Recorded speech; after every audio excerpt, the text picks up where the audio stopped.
ঘুমে যাচ্ছে সবার, ওই সাউন্ড নাই তো কারো। কেমন লাগতেছে? ভালো স্যার। এখন আমরা যে টপিকটা নিয়ে আলোচনা করব সেটা হচ্ছে এয়ার কন্ডিশনার সাইট ভিজিট।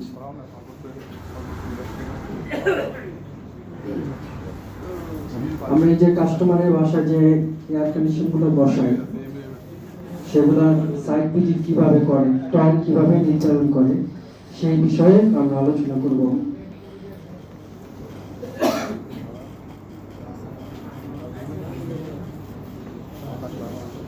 আমরা তো সবসময় এয়ার কন্ডিশন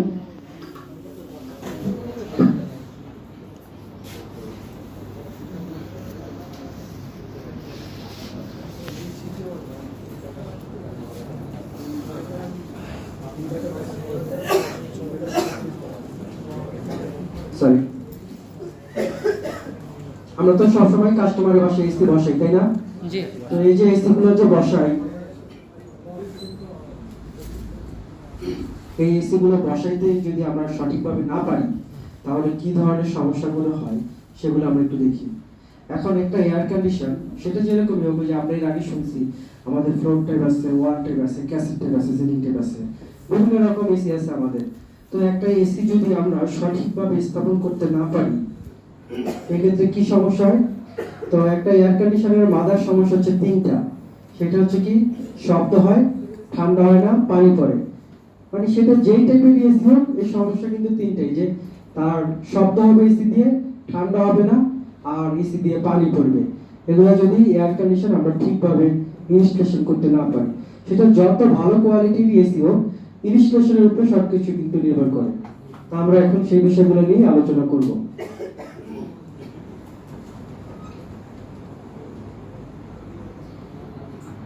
এই যে আমরা বিভিন্ন জায়গায় এসি বসাই, কোথাও এটা হল রুম, আবাসিক বাসাবাড়ি, তারপর হচ্ছে রেস্টুরেন্ট, কমিউনিটি সেন্টার, মসজিদ, বিভিন্ন জায়গায় কিন্তু আমরা এসি গুলো বসাই।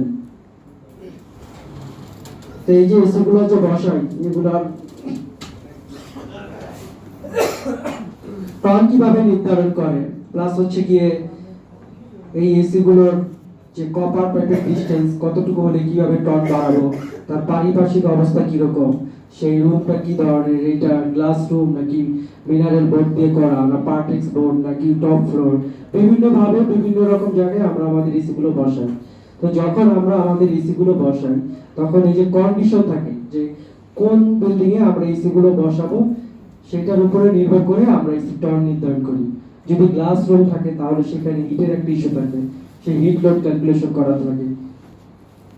যদি প্যানেল রুম হয় তাহলে প্যানেল হিট ক্যালকুলেশন করে টন নির্ধারণ করা লাগে। ডাটা সার্ভার রুম থাকে, এটিএম বুথ থাকে, বিভিন্ন জায়গায় আমরা আমাদের এসি গুলো বসাই। তো সেই সব ক্ষেত্রে কি করব, যখন আমরা আমাদের এসি গুলো বসাবো, পারিপার্শ্বিক পরিবেশ বিবেচনা করে তারপর আমরা আমাদের টন নির্ধারণ করি। তো সেগুলো সকলের জানা দরকার আছে না? জি। আছে নাকি? জি স্যার। আপনারা যদি মনোযোগের সহিত বসেন, আমি অতি অল্প সময় শেষ করে দিব, ঠিক আছে? এই যে আমরা বিভিন্ন জায়গায় যে আমাদের এয়ার কন্ডিশন গুলো বসাই, তো দেখা গেছে যে যখন বাসা বাড়িতে বসে, এটা খুবই কমন, বাসা বাড়িতে যখন আমরা আমাদের এয়ার কন্ডিশন গুলো বসাই, সেক্ষেত্রে আমরা 120 স্কয়ার ফিটে একটা টন নির্ধারণ করি। তো এখন আমরা ডিসপ্লেতে দেখবো একটা অঙ্ক দেয়া আছে যে বাসা বাড়ি কিভাবে টন নির্ধারণ করে। একটি আবাসিক গৃহের বেডরুমের দৈর্ঘ্য হচ্ছে 15 ফিট, প্রস্থ 12 ফিট। 15 আর 12 গুণ করলে কত হয়? 180 স্কয়ার ফিট। তো সেই ক্ষেত্রে 120 স্কয়ার ফিটে যদি আমরা 1 টন ধরি, তাহলে 180 এর জন্য কত লাগবে? 1.5 টন লাগবে। খুবই কমন একটা ইস্যু। কিন্তু আমরা তো শুধু যে প্রথমে বললাম যে আমরা তো শুধু বাসা বাড়িতে এসি লাগাই না, বিভিন্ন ফ্যাক্টরিতে বসাই, ডাটা সেন্টারে, তারপর হচ্ছে কি সাব স্টেশনে, তারপরে মেশিনারি রুমে, এটিএম বুথে, বিভিন্ন জায়গাতে এসি গুলো বসাই। পিছনে কথা শোনা যায়? জি। এখানে সাউন্ড একটু বাড়ি খাচ্ছে, এই কারণে আস্তে আস্তে বলতেছি। তো সেই ক্ষেত্রে বিভিন্ন জায়গায় যখন এসি গুলো বসাই, তো ওই এসি গুলো যখন বসাবো, টন গুলো কিভাবে নির্ধারণ করব, সেগুলো নিয়ে আমরা আসলে এয়ার কন্ডিশনের সাইট ভিজিট করে থাকি। তো এতদিন কি এই কাজগুলো আমরা ইঞ্জিনিয়াররা করছি, তো আপনাদেরকে আজকে ডাকার উদ্দেশ্য হচ্ছে কি, অনেক সময় দেখা গেছে আমরা এমন জায়গায় সাইট ভিজিট হয়, আপনাদেরকে ফিটিংয়েও পাঠাই, সেই ক্ষেত্রে ইঞ্জিনিয়ার যদি আবার ওইখানে সাইট ভিজিট করতে যায় আরো প্রায় 1-2 দিন সময় লাগবে, কিন্তু আপনি সেই সাইটে কাজ করতেছেন। এখন আপনি যদি এই জিনিসগুলো জেনে রাখেন তাহলে কি আর ইঞ্জিনিয়ারের কিন্তু সাইটে যাওয়া লাগবে না, আপনি ইনস্ট্যান্ট কিন্তু একটা সমাধান করে দিতে পারবেন, প্লাস হচ্ছে টার্ন নির্ধারণ করতে পারবেন, কাস্টমারকে একটা সাপোর্ট দিতে পারবেন। এই জন্য কিন্তু টেকনিক্যাল গাইডলাইনগুলো আপনাদেরকে দেওয়ার জন্য আজকে এখানে আপনাদেরকে একত্রিত করা। এখন আমরা দেখব একটা কমিউনিটি সেন্টার বা ক্লাসরুম বা হল রুম, সেখানে টার্ন কিভাবে আসলে নির্ধারণ করে। বলছে একটা রুম যার ক্ষেত্রফল দেয়া আছে 650 বর্গ ফুট এবং উচ্চতা 12 ফিট। পিছনে দেখতে পাচ্ছেন আপনারা, দেখা যায়? আচ্ছা ঠিক আছে। এবং যে রুমটার কথা বলতেছে সেই রুমের লোক ধারণ ক্ষমতা 100 জন। তাহলে এই যে আমরা এখানে 100 প্লাস আছি, এরকম একটা হল রুম। এই হল রুমে দৈর্ঘ্য প্রস্থ উচ্চতা দেয়া আছে। দৈর্ঘ্য প্রস্থ হচ্ছে 650 বর্গ ফুট, উচ্চতা দেয়া আছে 12 ফুট, আর লোক সংখ্যা থাকবে 100 প্লাস। তো যখন আমাদের রুমের হাইট 10 ফিটের উপরে হবে, তখন আমরা ওইটা স্কয়ার ফিটে এতদিন হিসাব করছি, তখন হাইট 10 ফিটের উপরে হলে স্কয়ার ফিটে হিসাব না করে আমরা সিএফটি বা ঘন ফুটে ক্যালকুলেশন করব। মনে থাকবে? জি। হাইট যদি 10 ফিটের উপরে হয় তখন আর স্কয়ার ফিট না, মানে আর বর্গ ফুট না, তখন আমরা করব সিএফটি বা ঘন ফুটে। ঠিক আছে? তো দেখেন এইখানে বলছে যে একটা রুমের দৈর্ঘ্য প্রস্থ উচ্চতা যখন একত্রিত করা হয় তখন সেটাকে আমরা রুমের আয়তন বের করি। তো একটা রুমের দৈর্ঘ্য প্রস্থ দেওয়া ছিল 650 বর্গ ফুট আর উচ্চতা 12 ফুট, একসাথে গুণ করলে হয় 7800 ঘন ফুট। তো যখন আমরা ঘন ফুটের রুমের টন ক্যালকুলেশন করব, যখন ঘন ফুটের রুমের টন ক্যালকুলেশন করব তখন 120 স্কয়ার ফিট না, তখন 1200 ঘন ফুটে এক টন। কত ঘন ফুট? 1200। যদি 10 ফিটের নিচে হয় 120, যদি 10 ফিটের উপর হয় 1200। মনে থাকবে? জি।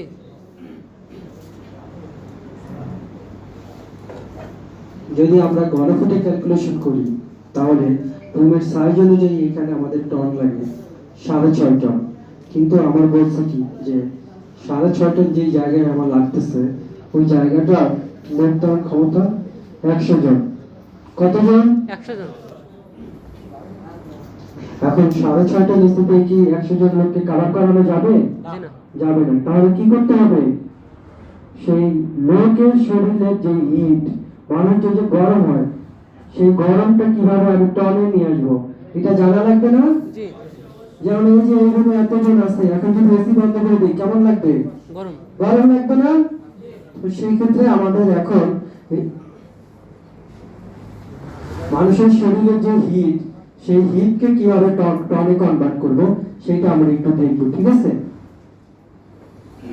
তো এই যে মানুষের শরীর থেকে যে হিট গুলো বের হয়, এটা ইন্টারন্যাশনালি যারা এসি ডিজাইন করে তারা বলতেছে যে যখন মানুষের শরীরের হিট লোড ক্যালকুলেশন করব আমরা, তখন সেটা বিটিও তে ক্যালকুলেশন করব।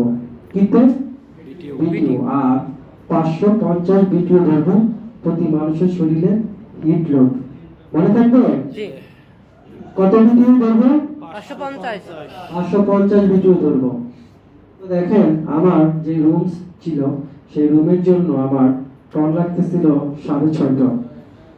এখন ইলেকট্রন বলতেছে যে যখন আমি মানুষের শরীরের হিট লোড ক্যালকুলেশন করব তখন এক টন এসি দিয়ে আমি সর্বোচ্চ 6 জন লোককে কভার করতে পারবো। কতজন? 6 জন। কয় টন এসি? 1 টন। 1 টন। তো যখন আমার 6.5 টন এসি লাগতেছে তাহলে 6.5 টন এসি দিয়ে আমি কতজন লোক কভার করতে পারবো? প্রায় 40 জনের কাছাকাছি, তাই না? এরকমই তো নাকি? তো আমার এখানে দেখেন যে অতিরিক্ত লোক থাকছে, আমার অতিরিক্ত লোক সংখ্যা 100 জন, আর রুমের জন্য দরকার ছিল 6.5 টন। তো তো সেই ক্ষেত্রে এক টন এসি দিয়ে আমি 6 জন লোককে কভার করাবো, তাহলে অতিরিক্ত লোক সংখ্যা হচ্ছে কি আমার 61 জন, মানে 39 জন লোককে আমি 6.5 টন এসি দিয়ে কভার করাতে পারবো। এখন এই 61 জন মানুষের শরীরের যে হিট হয় সেই হিটটাকে আমি এখন টনে বের করবো কিভাবে? 61 জন লোককে আমি 550 বিটু দিয়ে গুণ দিব, নাকি ভাগ দিব? গুণ দিব। তো গুণ দিলে আমার দেখেন একটা টন আসছে। অতিরিক্ত লোকের জন্য প্রয়োজনীয় কুলিং মাত্রা 33,550 বিটু সাথে 12,000 বিটু। 12,000 কেন ভাগ দিচ্ছে এখানে? 1 টন সমান 12,000 বিটু, এই কারণে কি করছে 12,000 দিয়ে ভাগ দিচ্ছে। আমাদের শিক্ষার জিনিস হচ্ছে তিনটা।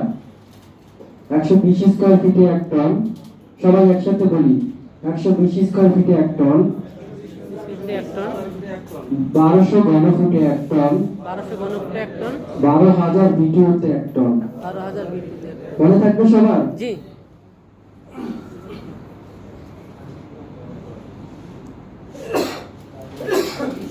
এখন আমরা দেখব একটা টেক্সটাইল মিল যা সাবস্টেশনের প্যানেল রুম, সেই প্যানেল রুমের কিভাবে টন ক্যালকুলেশন করে।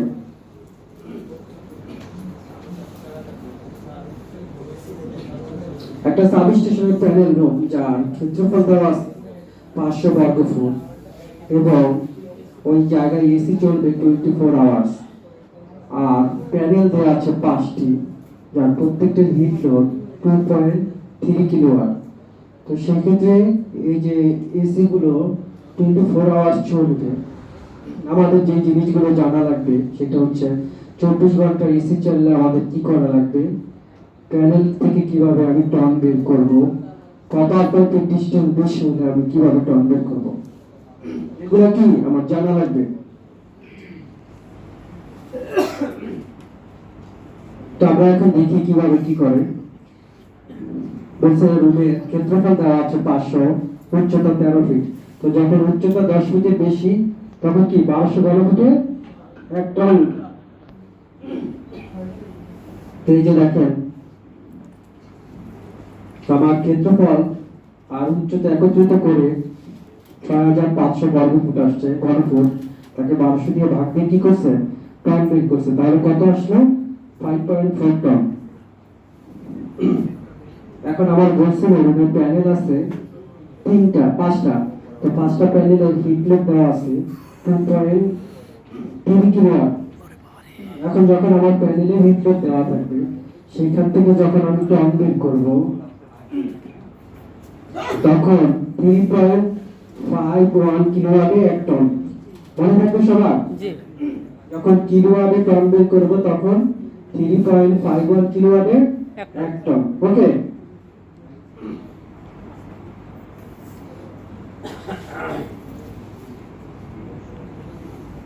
এখন আমরা যে জিনিসটা নিয়ে আলোচনা করবো সেটা হচ্ছে গিয়ে এই যে এটিএম বুথ বা ডাটা সেন্টার বা সাবস্টেশনের যে প্যানেল রুম, এখানে তো এসি চালায় 24 আওয়ার্স, তাই না? তো যখন 24 আওয়ার্স টাইমার এসি চালায় তখন কি কাস্টমারকে আমাদের সাপোর্ট দেওয়ার জন্য টাইমার দেওয়া লাগে, টাইমার লাগে না? জি। তো অনেক কাস্টমার কিন্তু টাইমারের বিষয়টা জানে না যে টাইমারটা আসলে কি বা এটা কিভাবে কাজ করে।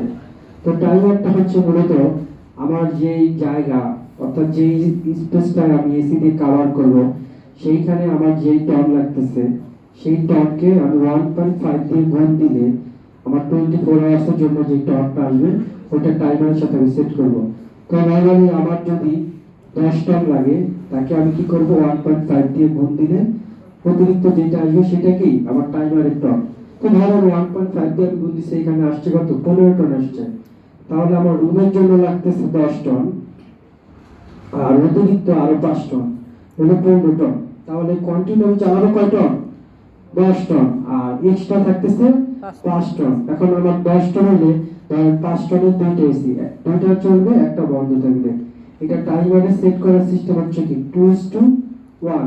আমাদের ইঞ্জিনিয়াররা সাইট ভিজিট করে কিন্তু এইভাবে আমাদেরকে বলে যে এখানে এই ধরনের টাইমার লাগবে। তো আমাদের টাইমার গুলো হয় 1:1, 2:1, 3:1, 4:2 এরকম আমাদের টাইমার হয়, ঠিক আছে? তো আমরা এভাবে সাইড ভিজিট করে টাইমার নির্ধারণ করতে পারবো না? জি সবাই পারবো তো? ইনশাল্লাহ। ইঞ্জিনিয়ার লাগবে আর জি না। আমরা ইঞ্জিনিয়ার হয়ে যাবো সবাই নাকি? এখন এই যে আমরা বিভিন্ন জায়গায় যে এয়ার কন্ডিশন বসাই, দেখা গেছে যে কাস্টমারের বাসায় এসি বসাইতে গেলে কাস্টমার আসলে এসি সম্বন্ধে ওনার এরকম ভালো ধারণা থাকে না, কোথায় বসাইবো, জায়গা নির্বাচন কিভাবে করব, এগুলা কাস্টমার বলে না। কাস্টমার বলে বসাই দেন এক জায়গায় বসাইলেই হলো, আবার ঠান্ডা পাওয়া দেওয়ার কথা। কিন্তু এগুলা কি সাইট ভিজিট করা লাগে, যেটা কি ইঞ্জিনিয়াররা সাইট ভিজিট করে, তারা জায়গা নির্ধারণ করে যে এসি ইনডোর এখানে বসবে, আউটডোর এখানে বসবে। এখন ইঞ্জিনিয়ার সাইট ভিজিট করে আসে, এরপর যখন টেকনিশিয়ানরা এসি গুলো বসাইতে যান, তারা আসলে ইঞ্জিনিয়ারের গাইডলাইন মানেন না, কাস্টমার যেটা বলছে সেইভাবে এসি গুলো বসায় দেন। এখন কাস্টমারের কথার মতো এসি বসালে কি ধরনের সমস্যাগুলো হয় দেখেন। মূলত আমাদের যে সমস্যাগুলো হয় সেগুলো হচ্ছে ইনডোর ইউনিট স্থাপনের সময় লক্ষ্য রাখতে হবে এয়ার ইনলেট এবং আউটলেটে কোনো বাধা না থাকে। কি বলছে, এমন জায়গায় আমি আমার এসি ইনডোর আউটডোর বসাবো যেন বাতাস প্রবাহে কোনো বাধা না থাকে। কিন্তু আমার এসি ইনডোর আউটডোর আমি এমন জায়গায় বসাই যে বাতাস আরেকজনের গায়ে এমন ভাবে লাগতেছে যে সেই ঠান্ডা পাচ্ছে, আরেকজন ঠান্ডা পায় না। আবার আবার আউটডোর যদি আমি এমন জায়গায় বসাই যে আরেকজনের ভিতরে রুমের ভিতরে গরম বাতাস যায়, তো এরকম জায়গা কি এসির জন্য আউটডোরের জন্য জায়গা নির্বাচন করা যাবে না। ইনডোর ইউনিট এমন জায়গায় স্থাপন করতে হবে যেন শিশু বা বাচ্চাদের হাতে নাড়াচাড়া, বাচ্চাদের হাতের নাগালের বাহিরে থাকে। ইনডোর ইউনিট স্থাপনে লক্ষ্য রাখতে হবে যেন টিভি বা অন্যান্য ইলেকট্রনিক যন্ত্রাংশ থেকে 3 থেকে 4 ফুট দূরে ইনডোর বসানো হয়। তো মূলত কি ইনডোর আউটডোর আমরা কিভাবে বসাবো সেই সম্পর্কে গাইডলাইন দেওয়া আছে। তো আমাদের গাইডলাইন গুলো কি ফলো করেই কিন্তু আমাদের এসি গুলো বসাইতে হবে। এই যে আমরা দেখতে পাচ্ছি আমাদের এয়ার কন্ডিশন গুলো বসাইছে, দেখেন তারা কিভাবে বসানোর একটা গাইডলাইন দিচ্ছে। সেই গাইডলাইনটা হচ্ছে যখন আমরা এসি স্প্লিটে ওয়াল এসি গুলো বসাবো, তখন ইনডোরের জন্য উপরে মিনিমাম গ্যাপ 4 ইঞ্চি, ম্যাক্সিমাম যতটুকু রাখা সম্ভব। মিনিমাম গ্যাপ কত? 4 ইঞ্চি গ্যাপ রাখবো। কেন রাখবো? যদি গ্যাপ না থাকে তাহলে এসি কি যখন চলবে তখন ইনডোরতে শব্দ করবে। যদি কাস্টমার যদি বলে যে বসায় দেন, পরে আমি দেখবো, সমস্যা নেই, তারপরে কি আমরা বসাবো না, কারণ আয়ের কি ডক্টর হচ্ছে আমি। এসি লাইনে বা ইলেকট্রনিক্স লাইনে টেকনিশিয়ান কিন্তু ডক্টর, এই জিনিসটা মনে রাখতে হবে সবার। এখন ভুলভাল প্রেসক্রিপশন অনুযায়ী যদি ওষুধ দেন তাহলে রোগীর কি ভালো হবে না খারাপ হবে? তাহলে কি এই ডক্টর যে গাইডলাইন দিবে সেইভাবে মানতে হবে। যে ওষুধ কিনতে গেছে তার কথা কিন্তু শোনা যাবে না, ঠিক আছে? তো সেক্ষেত্রে কি এসি যখন বসাবো আমার জায়গায় এমন ভাবে আমি নির্বাচন করব যেন আমার এসি কোনো প্রবলেম না হয় ঠান্ডার কারণে। এই যে এখন আমরা এসির আউটডোর কিভাবে বসাবো, জায়গা কিভাবে নির্বাচন করবো সেই বিষয়ে একটু দেখব। পিছনে কথা হচ্ছে অনেক, পিছনে সবাই একটু বসি।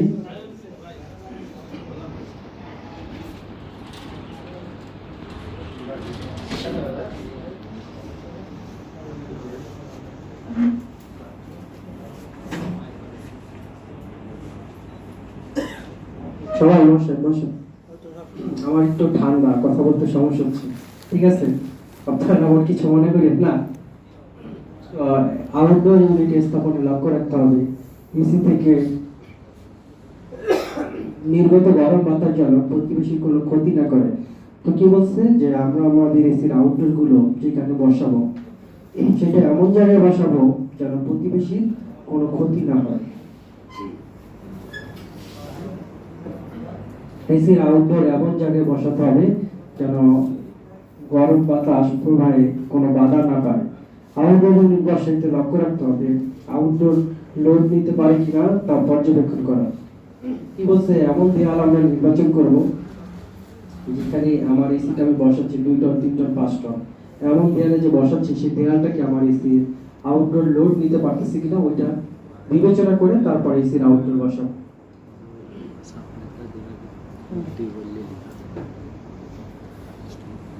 যে আমরা দেখতে পাচ্ছি, এই যে দেখেন সবাই একটু ডিসপ্লের দিকে তাকান। এসির আউটডোর বসাইছে, সামনে কোনো গ্যাপ নেই। এমন ভাবে কি আমরা আমাদের এসির আউটডোর বসাবো? জি না বসাবো জি না কেন? বসালে কি হলো?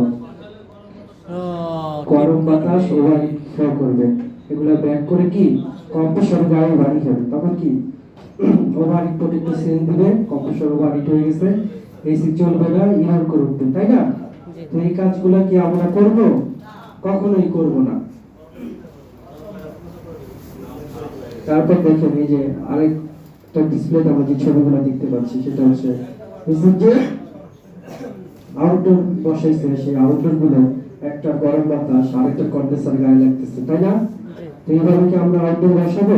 জি না কখনোই বসাবো না। কেন বসাবো না? ওই যে যেটা বললাম, গরম বাতাস গুলো একটা কন্ডেন্সার আরেকটার গায়ে বাকি থাকছে, তো সেক্ষেত্রে কি কম্প্রেসর গুলো ওভারহিট হচ্ছে। তো এমন জায়গায় আমরা এসির আউটডোর বসাবো না। তো সেক্ষেত্রে যে যেটা কোম্পানি গাইডলাইন দিছে, যখন আমরা এসির আউটডোর গুলো বসাবো, আমাদের এসির আউটডোরের একটা থেকে আরেকটা আউটডোরের গ্যাপ থাকবে কি 4 ফিট। কয় ফিট? 4 feet minimum 4 feet. আর আমরা এসির আউটডোর গুলো এমন জায়গায় বসাবো যেখানে আমরা খুব ইজিলি সার্ভিস করতে পারি। অনেক জায়গায় দেখা গেছে যে 10 তলা বিল্ডিং এর 6 তলায় 5 তলায় আমাদের এসির আউটডোর বসে। তো সেই ক্ষেত্রে বিশেষ করে যারা থার্ড পার্টি বা ডিলারদের এসি গুলো বসান, তারা ঝুলে ঝুলে এসির আউটডোর গুলো বসায় দিয়েছেন, সার্ভিসিং এর কোনো চিন্তা করেন না। তো সেই ক্ষেত্রে কি হয়,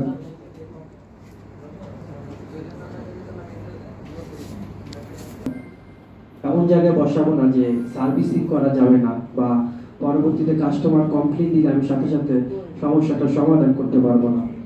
তো সেক্ষেত্রে কি জায়গা নির্বাচন করার ক্ষেত্রে কি খুবই গুরুত্বপূর্ণ এসির আউটডোরের জন্য, যেখানে আমি না এমন জায়গাগুলো কি আমাদের নির্বাচন করা লাগবে। এখন যদি ঝুলে কাজ করাই লাগে, কাস্টমারকে আমি আমার পক্ষ থেকে যথাসম্ভব বুঝাবো যে আপনার এই এসিটা যদি ঝুলে কাজ না করে এখানে জানালার গ্রিল কেটে পকেট ডোর করে দেন, তাহলে কি একটা সুবিধা আছে। কি সুবিধা আছে? সেটা হচ্ছে কি আপনি যখন কমপ্লেইন দিবেন সাথে সাথে আমি এসে আপনাকে সার্ভিস করে দিতে পারবো। যখন কমপ্লেইন দিবেন আপনার কম্প্রেসর সমস্যা, আমি খুলে সার্ভিসে নিয়ে যেতে পারবো। আপনার এসি সেন্সর সমস্যা, আমি এখানে চেঞ্জ করে দিতে পারবো। যে কোনো সমস্যা, গ্যাস নাই, আমি এখানে গ্যাস চার্জ করে দিতে পারবো। কিন্তু ঝুলে ঝুলে কি এই কাজগুলো করা সম্ভব না। তো সেই ক্ষেত্রে কাস্টমারকে কি আমরা বুঝাবো আমার সেফটি ছাড়া কোনো কাজ করা যাবে না। সকালে ব্যস্ত কথা বলছে না, সবার আগে কি সেফটি ফার্স্ট, তারপরে কি কাজ। সেফটি ছাড়া কোনো কাজ করা যাবে না। এই যে এখন আমরা যেটা দেখতেছি সেটা হচ্ছে কি স্প্লিটটা বেশি ইনডোরে copper pipe connection. Copper pipe connection করতে গিয়ে কি করছে উনি, ফ্লেক্সিবল পাইপ দিয়ে হয়তো বা ই করছে, কিন্তু পানির লাইনটা কি করছে এমন ভাবে ব্যান্ড করছে, একবার নিচের দিকে স্ল্যাব করছে আবার উপরের দিকে তুলছে। এমন ভাবে যদি আমরা আমাদের এসি কপার পাইপ প্লাস হচ্ছে পানি লাইন কানেকশন দেই, তাহলে কি এসি দিয়ে পানি পড়বে নিচে, তখন কি করবে এসি দিয়ে ওভারফ্লো করবে, রুমের ভিতরে পানি পড়বে, কাস্টমার কমপ্লেইন দিবে না? জি আমি যতই দক্ষ হই কিন্তু এসি পাইপ যদি কানেকশন এইভাবে করি, তাহলে কি আমার এসি প্রোডাক্টের গুণগত মান ঠিক থাকবে? জি না কাস্টমার কমপ্লেইন দিবে, কি করবে যে গ্রি এসি ভালো না, গ্রিন টেকনিশিয়ান কাজ জানে না, তারা কি করে এইভাবে এসি বসায় দেয়। আমি আর কাস্টমারকে যে আরো কয়েকজনকে বলতাম যে গ্রি এসি কিনেন, তখন কি তারা বলবে যে না তাদের প্রোডাক্ট ভালো না, আমার কিন্তু গ্রি এসি মার্কেট থেকে আউট হয়ে যাবে। তো সেক্ষেত্রে কি প্রোডাক্টের গুণগত মান যতই ভালো, আমি যদি কাস্টমারকে সার্ভিস দিয়ে স্যাটিসফাই করতে না পারি, তাহলে কিন্তু আমার রেজাল্ট জিরো, তাই না? জি তো সেক্ষেত্রে কি কাজ করতে গেলে যারা কাজ করতে যান এমন ভাবে কাজ করবে যেন প্রোডাক্টের কোনো কমপ্লেইন না আসে, আপনার জন্য কোনো কমপ্লেইন না আসে। তো এই যে কিভাবে বসাবো তার একটা গাইডলাইন দিছে, সেটা হচ্ছে এসির ইনডোর থেকে যখন কপার পানি লাইন আমরা কানেকশন করব, তখন নিচের দিকে ব্যান্ড করব। কেন নিচের দিকে আমরা স্লট রাখবো? কারণ হচ্ছে কি এই ক্ষেত্রে পানিটা খুব ইজিলি নিচের দিকে চলে যেতে পারে, কোনো বাধা পায় না, ঠিক আছে? তো সেই বিষয়গুলো আমরা ক্লিয়ার হয়েছি তো নাকি? জি এখন কি এইভাবে কানেকশন করবো নাকি যার তার হাতে যেভাবে আমি কাজ ছেড়ে দিব? এই কাজ করা যাবে? করা যাবে না। অবশ্যই কি যার হাতে আমি কাজটা দিচ্ছি আগে তাকে ভালোভাবে কাজ শিখাবো, তারপরে কাজ করবো, ঠিক আছে? তো আমরা যে কাজগুলো আজকে শিখলাম বা যেগুলো আলোচনা করলাম, এগুলো কি কর্মক্ষেত্রে প্রয়োগ করবো নাকি ভুলে যাবো আজকেই? জি না স্যার, মনে রাখবো। সবাই কি কাজ করবো যখন, তখন এগুলো কি এই গাইডলাইন গুলো অনুসরণ করে কাজ করব, ঠিক আছে? জি। তো এই পর্যায়ে আমার টপিকস আমি এখানে শেষ করতেছি। ধন্যবাদ সকলকে। আসসালামু আলাইকুম।